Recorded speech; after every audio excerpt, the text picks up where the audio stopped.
আমরা দ্বিতীয়বার এই কর্মচারীরা 11 থেকে 20 গ্রেডের কর্মচারী আবার রাস্তায় বের হই। বৈষম্যর কিন্তু একটা মাত্রা থাকে। আমরা অনিষ্ট ভোট চাই, সেক্ষেত্রে ন্যূনতম 35,000 টাকা, উপরে 1,40,000 টাকা বাস্তবায়ন করবেন। আমরা আপনাদের কাছে বিনীত অনুরোধ করছি, সেক্ষেত্রে আপনারা আমাদের এই স্কিল নিয়ে তালবাহনা করবেন না। আমরা চাই সুষ্ঠু সমাধানভাবে আমাদের স্কিল দেবেন। আমরা এই রোজগার দিয়ে বউ বাচ্চা ছেলে মেয়ে আমরা তাদেরকে মানুষ করবো। দেখেন আমরা কয় টাকা বেতন পাই, সেক্ষেত্রে আপনারা যদি আমাদের 11 থেকে 20 গ্রেডের যারা কর্মচারী তাদের স্কেল বাড়ে 300-500 টাকা ডিফারেন্স, আর 1 থেকে 10 গ্রেডের যারা তাদের 2000-5000 আলাদা 10,000 টাকা ডিফারেন্স হয়। আমরা এই কিন্তু দুঃখের বিষয় এখনো পর্যন্ত স্কেলের কোনো কিছু খবর নাই।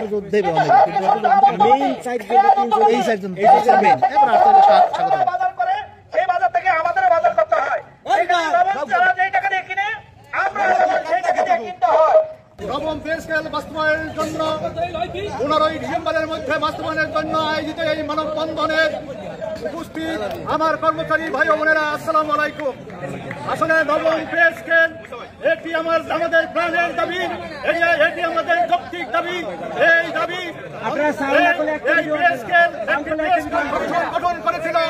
এই পে স্কেল কমিশন তারা রিপোর্ট দিয়েছিল যে ডিসেম্বরের ভিতরে বাস্তবায়ন করে 1 জানুয়ারি থেকে বাংলাদেশের সকল কর্মচারী কর্মকর্তারা তাদের সুযোগ সুবিধা ভোগ করবে। কিন্তু দেখা গেল কতিপয় এই ঘাপটি মেরে থাকা দোষরদের, এই আওয়ামী লীগের দোষরদের তাদের কুবঞ্চনায় এই কমিটিরা ওই কালক্ষেপণ করে এখন বিলম্বিত করছে। আমরা ব্যক্তহীন ভাষায় বলতে চাই, অনতি বিলম্বে 15 ডিসেম্বরের ভিতরে এই সকল কর্মচারীদের ন্যায়সঙ্গত দাবির প্রতি সম্মতি জ্ঞাপন করে আপনারা এ দাবি বাস্তবায়ন করেন। আর না হয় এই আমাদের আন্তঃবিশ্ববিদ্যালয় ফেডারেশনের উদ্যোগে যে প্রোগ্রাম আসবে, আমরা প্রতিটা প্রোগ্রামে স্বতঃস্ফূর্তভাবে অংশগ্রহণ করে তা বাস্তবায়ন করে আমরা পে স্কেল আদায়ে আপনাদেরকে বাধ্য করব। আমার এই পে স্কেল প্রতি 5 বছর অন্তর হওয়ার কথা ছিল, কিন্তু আমাদের দুর্ভাগ্যের বিষয় এই স্বৈরাচার শেখ হাসিনা তিনি তার ক্ষমতার বহে লিপ্ত ছিলেন। তার মসনদ আটকিয়ে রাখার জন্য সবকিছু ভুলে দুঃখী মানুষের কথা ভুলে, ছোট কর্মচারীদের কথা ভুলে তার মসনদ আগলে রাখার জন্য সে মগ্ন ছিলেন। এই পে স্কেল 5 বছর অন্তর হওয়ার কথা ছিল। তিনি বিনা ভোটে কিভাবে ক্ষমতায় থাকবেন সেই নেশায় ব্যস্ত ছিলেন।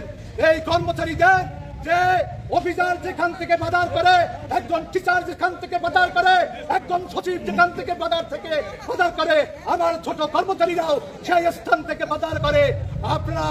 আপনারা এই স্কেলের বৈষম্য দিন রাত ব্যবধান করে রেখেছেন। আমরা এই বেতন বৈষম্য দূর করার জন্য আমরা অনিষ্ট ফর দাবি করছি। বিলম্বে অনিষ্ট ফর কার্যকর করে এই সকল কর্মচারীদের দুঃখ দুর্দশা লাঘব করবেন, এই আশাবাদ ব্যক্ত করে আমি আমার বক্তব্য শেষ করছি। আল্লাহ হাফেজ।